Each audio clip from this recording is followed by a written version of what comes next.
What's up guys, Jeff with Shock Surplus, and we got another rebuild. This time around, it's Maverick X3. It's been about 3 seasons since we've had the car, and it's time to rebuild the shocks.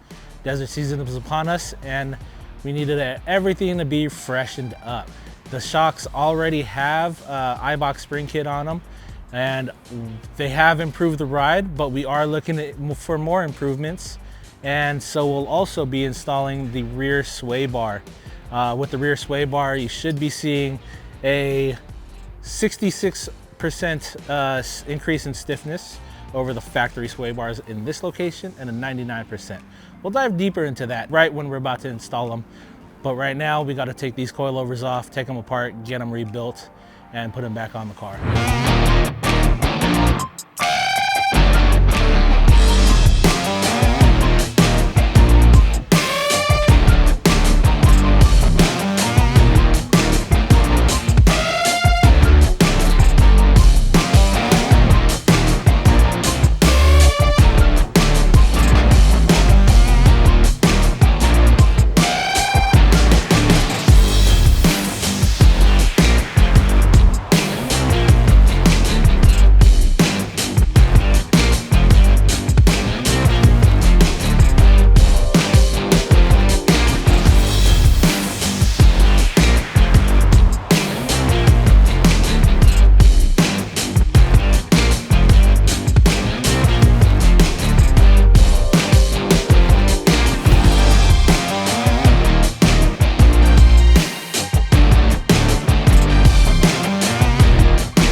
All right guys, rear coilovers are rebuilt and installed. Ramon and Brian are working on the fronts right now. And while they're doing that, I figured, why not throw on the rear sway bar? These new Eibach sway bars, they have 2 settings. The inner setting is gonna be 99% stiffer than the OEM sway bar. And this outer is gonna be 66% stiffer than the OEM sway bar. So what does that mean? It means when you're going through the turns, your rear end is gonna feel flatter, it's gonna be flatter, and that's gonna give you more control, more confidence while you're driving this machine out in the desert. We'll go ahead and throw these on, and we'll let you know how it feels afterwards.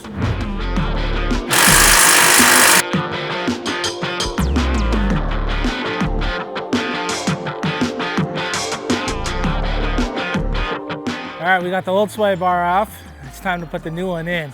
You can see new sway bars are a little bit thicker, quite a bit thicker actually. So because of that, Eibach includes new sway bar bushings to install with these. We'll go ahead and put this in, and I'll decide in a little bit when I get them all installed which hole I'm gonna go with, and I'll let you guys know.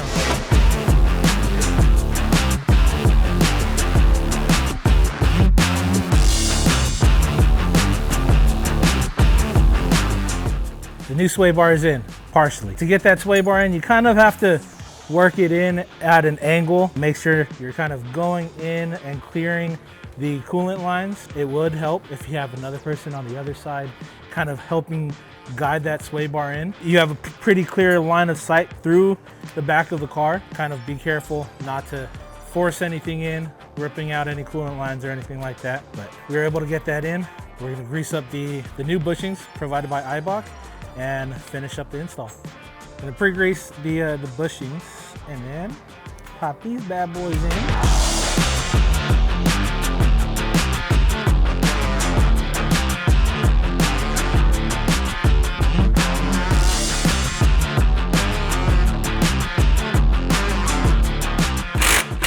All right, the sway bars are in. I opted to go with the softer setting, which is going to be that 66% firmer than factory, just to see how that feels. And then we're going to do the inner firmer setting to get that 99% firmer than stock feel, and give you guys feedback on how that feels. With the stiffer, firmer sway bar, one of the things that happens a lot on the Can-Ams is the OEM end link will bend. So if you're doing a upgraded sway bar, one thing that you also want to consider doing at the same time is upgrade the end links. These here, I have the LMUTVs, but Eibach makes an upgraded heavy duty end link as well. And if you guys are interested in those, hit us up, let us know, and we can get those for you. Right now, Brian and Ramon are finishing up the rebuild on the front. They're gonna throw those on, and then we're gonna take this thing for a test drive.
Alright, she's all wrapped up, coilovers are on, rebuilt, and the rear sway bar is on. Do have the sway bar set at the 66 softer setting, 66% firmer than stock. It's desert season. We're gonna test this thing out, see how the sway bar does in both settings, and let you guys know. Right off the bat, did a quick drive around the parking lot, and I know for sure this front end needs a sway bar now. Just that rear end being stiffened up really makes it apparent that the front end needs some help. Eibach is coming out with theirs. They're reworking their old design, and that's going to be released sometime in the future, and we'll have that for you guys if you guys are looking for one. If you guys have any questions, you want to get your stuff rebuilt, or if you want any Eibach stuff for your own side-by-side, your YXZs, your KRXs, Talons, Can-Ams, Polaris Razors, hit us up, shocksurplus.com.